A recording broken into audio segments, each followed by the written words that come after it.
Hello, my name's Samantha. I'm 30 years old, and while I may not be very attractive, I'm definitely very financially savvy and street smart. Well, at least that's how I like to look at it, considering I came out of the divorce completely unscathed while my ex-husband is now struggling. I first met Rick at a work event. I was new at my job, feeling nervous and out of place. Rick was charming and handsome with a smile that could light up a room. He made me feel special that night, and I quickly fell for him. We started dating, and for a while, everything seemed perfect. He would take me out to fancy dinners, buy me flowers, and tell me how beautiful I was. Rick had a son, Ethan, from a previous marriage, and he introduced me to him after we had dated for only a few months. Ethan and I got along pretty well. Rick would even drop Ethan off at my place a few times when he had to go somewhere in an emergency. After 2 years of dating, Rick proposed. I was over the moon and said yes right away. Our wedding was big and beautiful, just like a fairy tale. I thought I was the luckiest woman in the world, but things changed quickly after we got married. At first, it was little things. Rick would make jokes about my weight or my clothes. He would say, "Are you really going to wear that?" Or, "Maybe you should skip dessert tonight." I tried to laugh it off. I thought that he was just saying those things as a joke and that he didn't mean to hurt me. I mean, who would purposely insult their spouse that way? But the comments kept coming and they got meaner. Other than that, Rick's work became more demanding and he seemed stressed all the time. He would come home late. Most times he would not even bother with calling me to inform me about staying out late. I would cook his favorite meals whenever I felt like he deserved a break, just trying to make things easier for him. But he would barely acknowledge my efforts. One time, I remember planning a surprise dinner for him on our anniversary.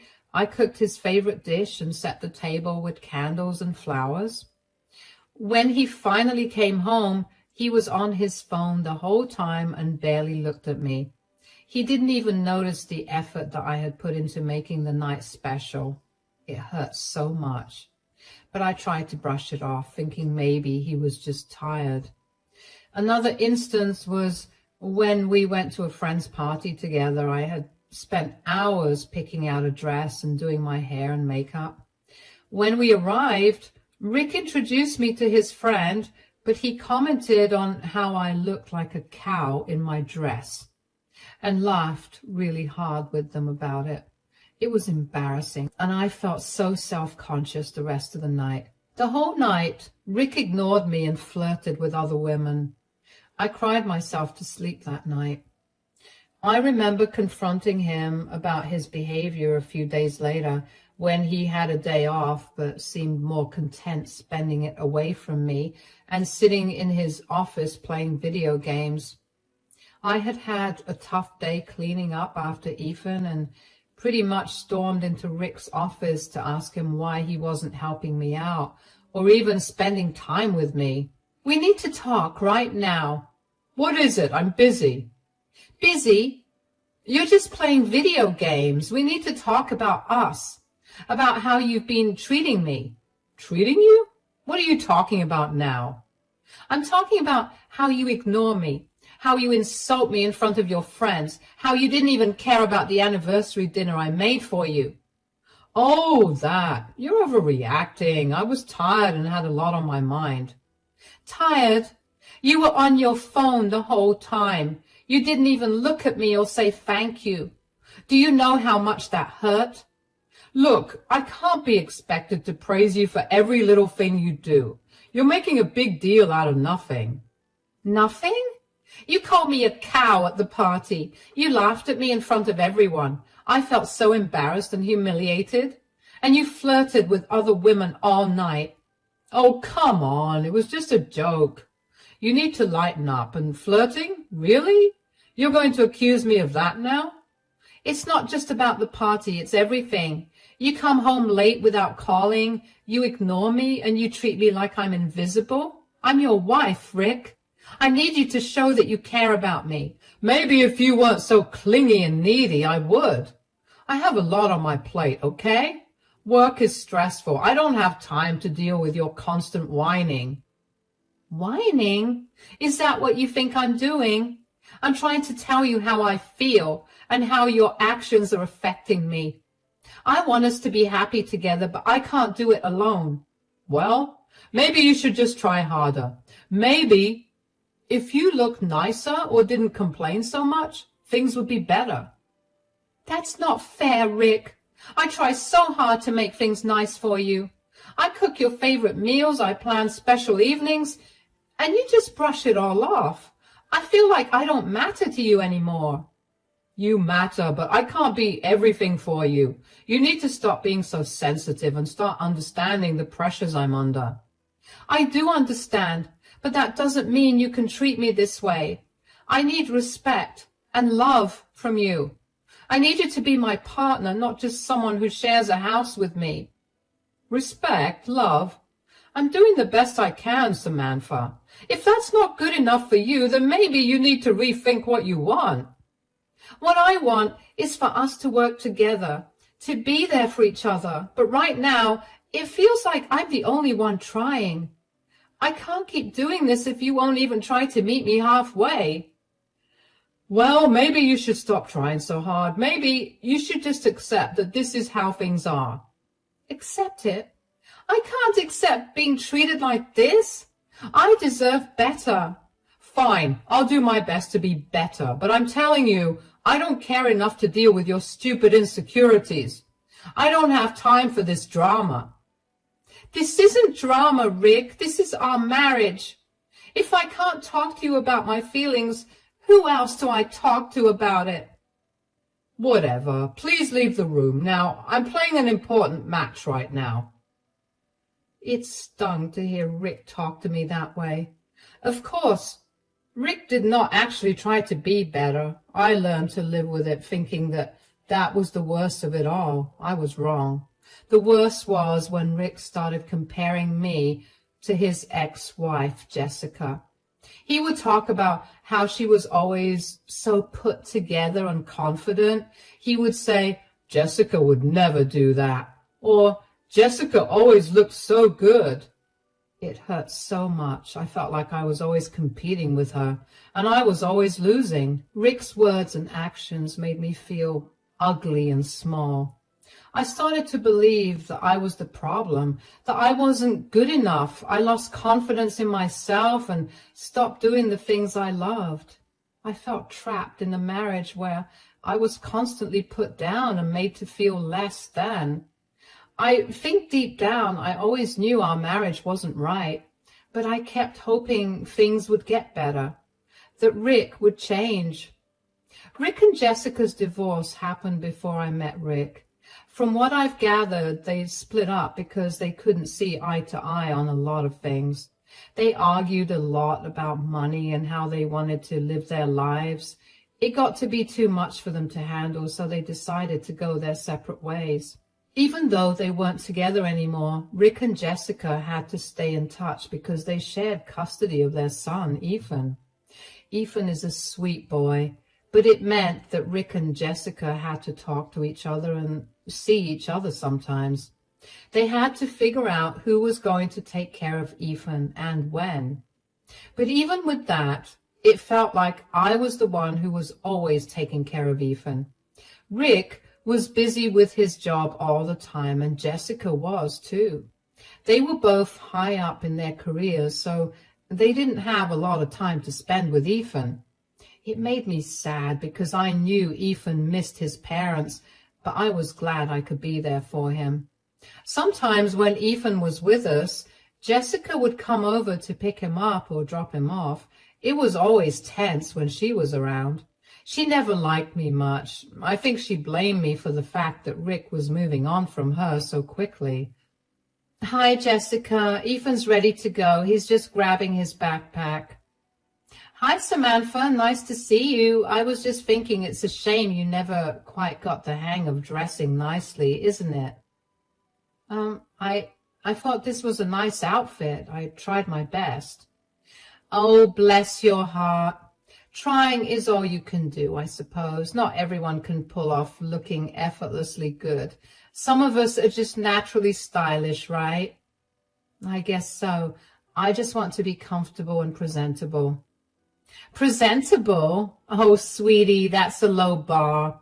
But I suppose it's all some people can manage. Anyway, how's life with Rick? Still as thrilling as ever, I bet? It's fine. We're managing. Managing? That's a funny way to put it. When we were together, it was always exciting. I guess he had to settle down eventually, even if it meant settling for less. Rick and I are doing our best. We're happy in our own way.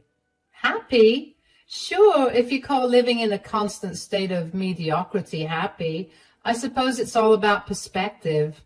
But hey, at least Ethan gets to see what a real woman looks like when he's with me. I try to be a good role model for him. I don't think that makes me any less of a woman. He's my stepson who I care for more than you and Rick combined. Let's be real, Samantha.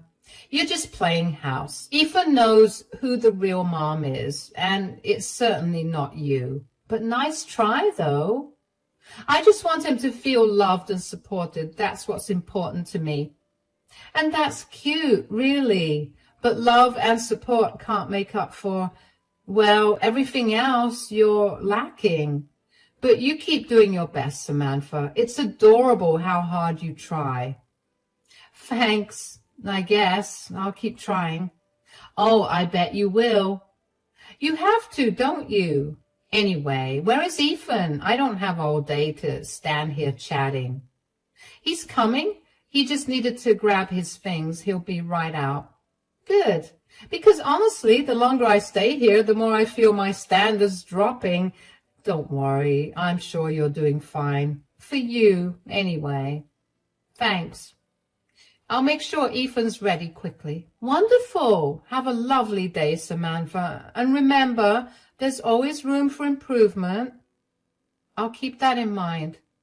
Bye, Jessica. Her words always stung, but for the sake of keeping peace, I never said anything much. I did speak to Rick about it because I hoped that he'd be able to do something, but he never said anything. He would just stay quiet and hope that she stopped. It made me feel like he didn't really care about how I felt. It was like he was more worried about keeping the peace with Jessica than standing up for me. Seeing how Rick and Jessica interacted made me realize that their relationship was still complicated, even though they weren't married anymore. They still had a lot of unresolved feelings and issues between them. It made me wonder if that was part of why Rick treated me the way he did sometimes, like I was just there to take care of things while he focused on everything else. The first turning point of our relationship was when we had the worst fight ever. It happened one evening after Rick came home from work. He was in a bad mood and I could tell something was bothering him. I tried to talk to him, but he snapped at me, telling me to leave him alone. How was your day at work? Leave me alone, Samantha. I don't want to talk about it. I'm just trying to be supportive. I can tell something's bothering you. I said leave me alone. Can't you take a hint? Why do you have to be so mean? I'm just trying to help. You always snap at me and it's really hurtful. Oh, here we go again. You're always so sensitive.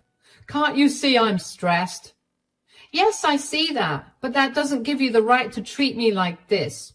You constantly insult me and compare me to Jessica. It's not fair. Not fair? Life's not fair, Samantha. Maybe if you were more like Jessica, I wouldn't have to compare you to her. That's so cruel. Why would you say something like that? I'm your wife. I deserve some respect. Respect? How about you earn it first? You're always whining and complaining. I have enough stress without you adding to it. I'm trying my best. I cook for you. I clean. I do everything that you expect out of me. I do everything I can to make you happy, but it's never enough for you. Oh, wow. You cook and clean. Big deal. Maybe if you didn't look so pathetic all the time, I wouldn't have to be embarrassed by you. Embarrassed by me? Is that what you really think? That I'm an embarrassment to you? Yes, I do. You never dress nicely, you don't take care of yourself, and you constantly nag. I regret marrying you, Samantha. Sometimes I wish you would just disappear. How can you say that? I've given everything to this marriage, and you treat me like I'm nothing. You never appreciate anything I do. Maybe because what you do isn't worth appreciating. I'm tired of your whining. Just leave me alone. I just want us to be happy. I want us to work together and support each other, but you keep pushing me away. Maybe because I don't want you around. You're a burden. I'm done talking about this. If that's how you really feel, then maybe we need to rethink our marriage. I can't keep living like this. Finally, something we agree on. Maybe you should rethink things. Maybe then you'll realize how lucky you are to have me. No, Rick. I think it's you who will realize how much you've lost. I'm done being treated this way. I deserve better. Good luck finding it, Samantha. You're not going to do any better than me. We'll see about that, Rick. We'll see. His words cut deep, and I felt my heart break. I realized then that things would never get better. I couldn't keep living like this, always feeling worthless and unloved. That night, after he went to bed, I stayed up and contacted a lawyer. The next day, I started the process of filing for divorce. It was the hardest decision I ever made, but I knew it was the right one. I deserved better, and it was time to take control of my life. However, once I had the divorce papers in my hand, I chickened out. I felt like I had made that decision in anger, and I didn't want to ruin things for Rick. He was going through a hard time, and divorcing him would mean kicking him and Ethan out of the house. I didn't want that for them, so I hid the divorce papers and forgot about them until a month later, which was when the second turning point happened, and the final straw of our relationship broke. Just to give you a little background first, Rick worked as a marketing executive at a big company. His job was to come up with ideas to help companies sell their products. He was really good at it and worked long hours to make sure everything was just right. The award he won was a big deal in his industry. It was for a campaign he had come up with that was really successful. He has spent weeks working on it, coming up with ideas and meeting with people to make it happen. When he found out he won the award, he was so happy and proud of himself. I remember how excited he was when he told me about it. Guess what? I won the award, the big one for the marketing company. Really? That's amazing. Oh my God, tell me all about it. So remember that campaign I was working on for weeks? The one where I came up with all those new ideas to sell the product? Well, it was a huge success. The company loved it, and it got so much attention. That's fantastic. I know how hard you worked on that. You must be so proud. I am. It feels so good to be recognized for my ideas and all the effort I put in. And there's going to be an event next week to give out the award, and I can bring a +1. That's wonderful. You really deserve it, Rick. You've been working so hard. I really did. I stayed late at the office, had so many meetings, and kept pushing for the best ideas. It all paid off. This award is a big deal in the industry, and it's going to look great on my resume. I'm so proud of you. It sounds like you put everything into this project. Absolutely. And the best part is everyone at the company is so impressed with what I did. It feels amazing to be in the spotlight. You deserve it. All that hard work is finally getting the recognition it deserves. And the event is going to be huge. Lots of important people will be there. It's a great chance to network and show off a little. It sounds like it. I know how much this means to you. You should enjoy every moment of it. I plan to. It's not every day you win an award like this. It's a big step in my career, and I want to make the most of it. Plus, I think it's a sign that all the hard work I've been doing is paying off. It definitely is. By this point, Rick and I were skating on thin ice in terms of our relationship. We still had our good moments, but most of the time we were cautious when talking to each other. Neither of us apologized for that huge fight, which, if I'm being very frank, I didn't see why I had to apologize. I figured that the conversation I had with Rick about his award was the start of us going back to normalcy. I was relieved, and I found myself genuinely smiling for the first time in a long time. But then came the company event where he got the award. I got dressed up to go with him because he told me that he had a +1 that he could take with him to the event. I looked forward to interacting with his colleagues and being able to be proud of him in front of everyone. But when Rick walked into the room and saw how I looked for the event, he laughed at me. "Rick, how do I look? I tried really hard to dress up for the event." Oh, Samantha, you've got to be kidding me. You think you're coming to the event looking like that? What do you mean? I thought I looked nice. I really wanted to make you proud. Nice? You look ridiculous. I can't believe you thought you'd be my +1. There's no way I'm taking you to an event like this. But you said you could bring a +1. I thought you meant me. You? No way. I need someone who won't embarrass me. I'm taking Jessica. At least she knows how to look good and not make a fool of herself. Jessica? But why her? I'm your wife. I wanted to support you. Because, Samantha, Jessica isn't ugly and embarrassing like you. She knows how to dress up and fit in with important people. You just ruined the night for me. I can't believe you're saying this. I tried so hard to look nice for you. I just wanted to be there for you. Well, your best isn't good enough. I can't afford to be seen with you looking like that. Jessica will make me look good, not drag me down. Rick, that's so cruel. I love you. I wanted to share this special moment with you. Oh, please save the tears. I don't need your drama right now. Just stay home and do whatever it is you do. Jessica and I will handle the event. I just wanted to be a part of your success. I thought you'd want me there.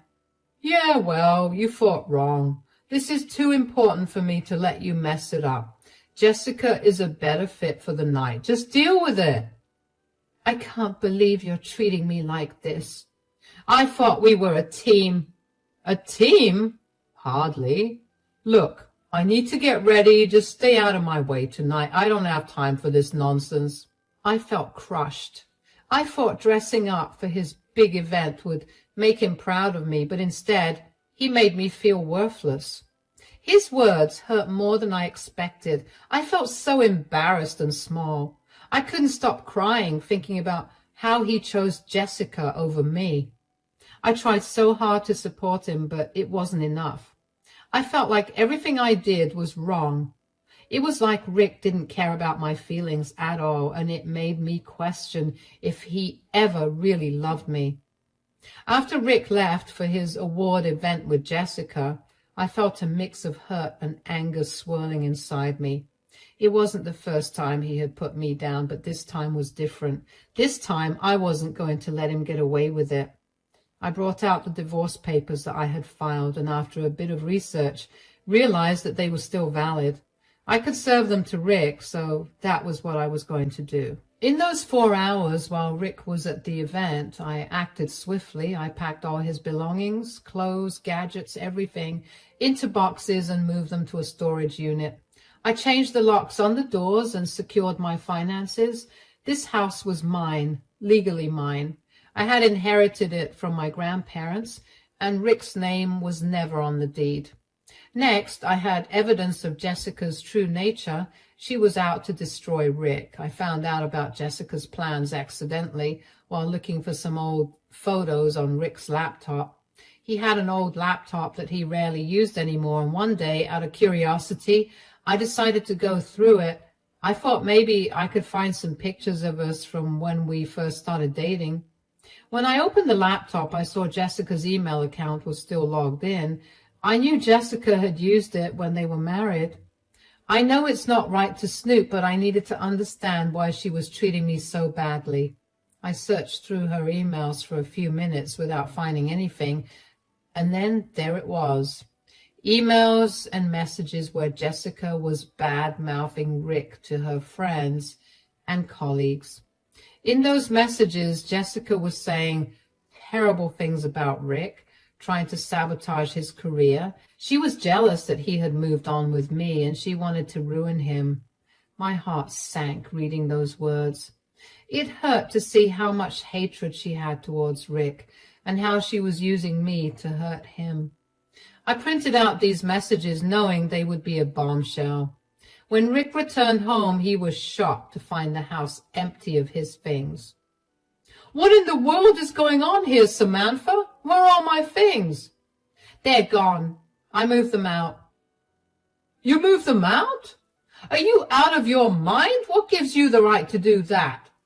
"I've had enough. I won't let you treat me like this anymore." "Treat you like what? You're the one who's been impossible to live with. I just went to one event without you." "Here, I filed for divorce." "Divorce? You can't be serious." "I am being very serious." "Huh. Oh, good. Maybe now I can finally have some peace." "It's not funny. I know about Jessica's plan to ruin you." "Jessica? What are you talking about?" "I'm sure she was at your event only to spread lies about you. She wants to destroy your reputation." "What? That's not possible. Jessica wouldn't do that." "She already has. Here, take a look at these emails and messages I found. They're dated as being from this year itself. She's been planning this for a while." No, you're lying. Jessica wouldn't betray me like that." "She already has, Rick. And now you're going to lose everything because of her." "Samantha, please, take me back. I'll change, I promise. Just don't leave me like this." "It's too late, Rick. You've crossed the line and I can't forgive you." "Please, Samantha, I love you. I need you. I'll do anything." "You should leave, Rick. This is no longer your home." "Fine. You'll regret this, Samantha. You'll see." "Maybe, but I won't regret standing up for myself. Goodbye, Rick." "You regret this, Samantha. You regret this." The emotions I felt were a whirlwind. There was satisfaction in taking back control of my life. There was sadness for the dreams I had of a happy marriage.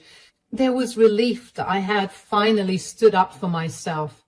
And underneath it all, there was a flicker of sadness for what could have been, if only Rick had treated me with respect. Rick was devastated to learn about Jessica's schemes to ruin his reputation behind his back. The emails I found painted a clear picture of her spreading lies and undermining his work in the industry. Jessica definitely did use the work event as a means to spread even more misinformation, because Rick quickly began getting looked at weirdly at work. His colleagues and clients started questioning his integrity. Rick got called by HR into a meeting where he was confronted with evidence of malpractice and company policy violations. The evidence had gotten out before it reached the company HR, which was why people were treating Rick differently. Rick claimed that none of that was true, but the HR manager did not want to risk having an employee who was no longer trusted around by the other employees or the clients. The manager still kept Rick, but told him that if the allegations did not clear out in a month, he'd be let go. Rick struggled to salvage his career and reputation, but the damage was done. He faced repercussions at work, including being passed over for promotions and losing important clients. His once promising career began to unravel, and he became increasingly isolated. Eventually, he simply could not work in that company, and he was forced to quit. Jessica's vendetta did not only affect Rick professionally, but also personally.